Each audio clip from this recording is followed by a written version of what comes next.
Queen of the Damned, 2002, starring Aaliyah and Stuart Townsend, directed by Michael Reimer and written by Scott Abbott and Michael Petruni. Queen of the Damned is a novel written by Anne Rice. It's the third book of the Vampire Chronicles. The film is a sequel to The Interview with the Vampire back in 1994. Aaliyah plays the title role. Her name is Akasha. Akasha is the queen of all vampires.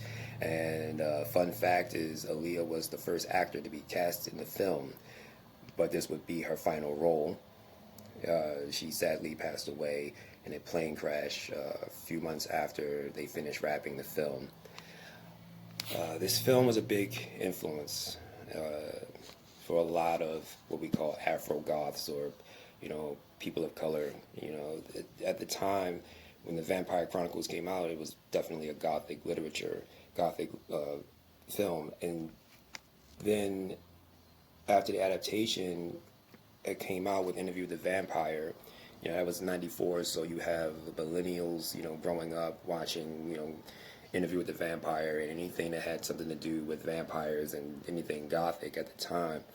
And when you take this film that came out back in 2002, so a lot of us were in junior high or high school at that point, and it had an influence because Aaliyah was already an influential R&B artist, and this role influenced a lot of people to get into goth and to get into, alternative music or darker music, nu metal, things of that nature. Nu metal was already a huge influence for a lot of people, especially for me, because it was the gateway. It fused hip hop and metal together, and if you were already a fan of hip hop, it was kind of easy for you to get into nu metal, because a lot of rappers that you already knew and loved were starting to collaborate with metal fans, metal bands and things like that. So it kind of fused and built bridges with Suck 99, for example, Rage Against the Machine,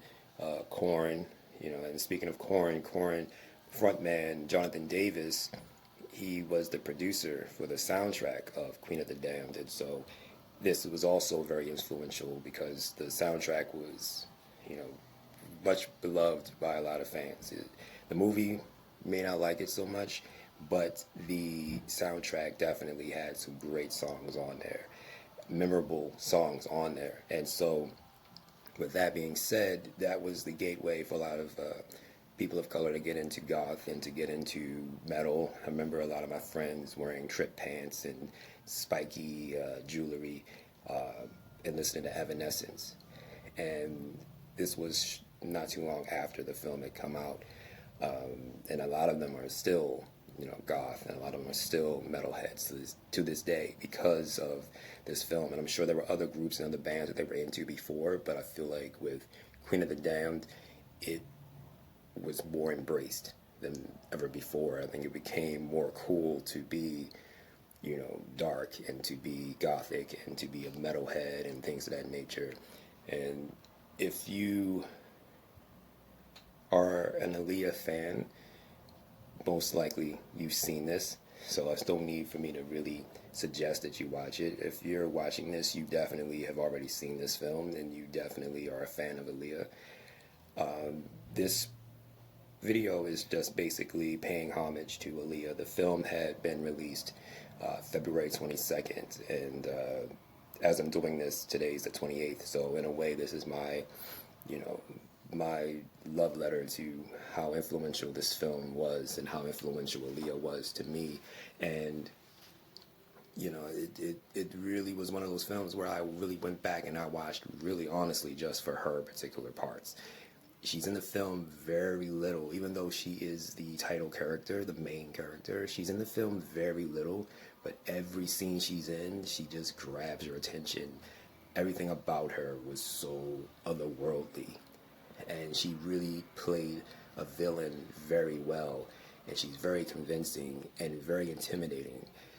Very small, very petite, but such a huge presence, and that was inspiring for a lot of us. And even if you're an Aaliyah fan and you're not a horror fan, you had to go and see this movie. That's just what it was. It opened the gates for a lot of people to come and check it out and see things on a darker side. And so, rest in peace to Aaliyah, and thank you, Anne Rice, for writing the Vampire Chronicles and being a little supportive, even though the film didn't do the book justice. She still was a bit supportive of the whole process of it being made. And so I want to say thank you to Anne Rice and everyone who worked on the film, and rest in peace to Aaliyah. And the significance of that film will always be strong and always be heard. There will always be people coming back to see what this film had did. It may not have been the best, but it definitely opened doors and broke barriers for a lot of people at the time. And where we are now today, so much things have changed within the community. It's more prominent now to be gothic and to be darkly inclined and to be a metalhead and to wear what you're into, with pride. And that's the cool thing about Queen of the Damned. It was that movie right there that really, crossed genres and brought a lot of people from different walks of life into one theater, into one room, and to watch this film. Love it or hate it, it definitely left an impact on people. Thank you.